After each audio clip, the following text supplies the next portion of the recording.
अपेक्षा अशी आहे की मुख्यमंत्री या संबंधीची बैठक बोलवतील.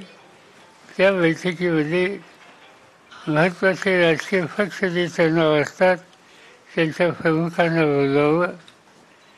त्याशिवाय हा प्रश्न मांडण्याच्याबद्दल प्रकर्षानं गेले काही महिने ज्यांनी कष्ट घेतले ते श्री दरांडे यांनाही निमंत्रित करावं. याशिवाय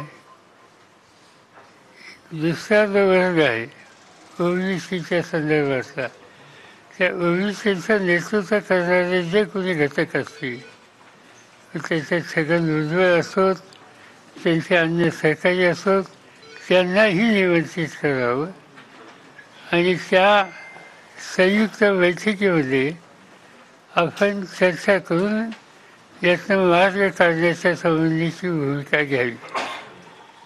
एक त्याच्यामध्ये कदाचित अडचण येण्याची शक्यता आहे की आज 50% पेक्षा जास्त आरक्षण देता येत नाही असा निर्णय यापूर्वी न्यायालयाने घेतलेला आहे. त्या निर्णयाच्याबद्दलचा इश्यू जर आला तर महाराष्ट्राच्या आम्ही सगळ्यांनी मिळून केंद्र सरकारमध्ये आग्रहाची भूमिका त्या ठिकाणी मांडावी की तामिळनाडूमध्ये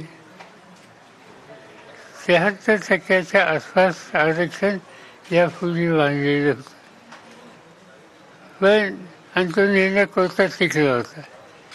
पण त्यानंतर जे निकाल कोर्टाच्या पुढे गेले ते निकाल तामिळनाडूसारखे नाही. ते 50% वर जाऊ नये अशा प्रकारचेच आहेत.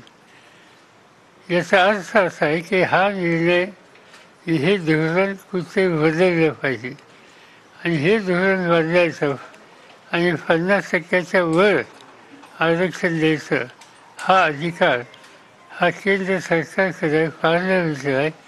आम्ही महाराष्ट्राचे घटक या बाबतीत कुठल्याही प्रकारचे राजकीय मतभेद न घेता केंद्र सरकारने याच्यात पुढाकार घ्यायची तयारी ठेवली तर आमचं पूर्ण सहकार्य हा जो काही बदल करायचा आहे त्यासाठी त्यांना राहील.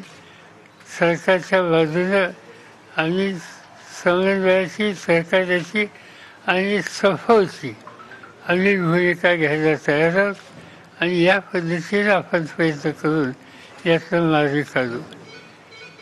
मला एक गोष्ट कटुता कमी होण्याच्या दृष्टीनं माझ्या वाचण्यात आली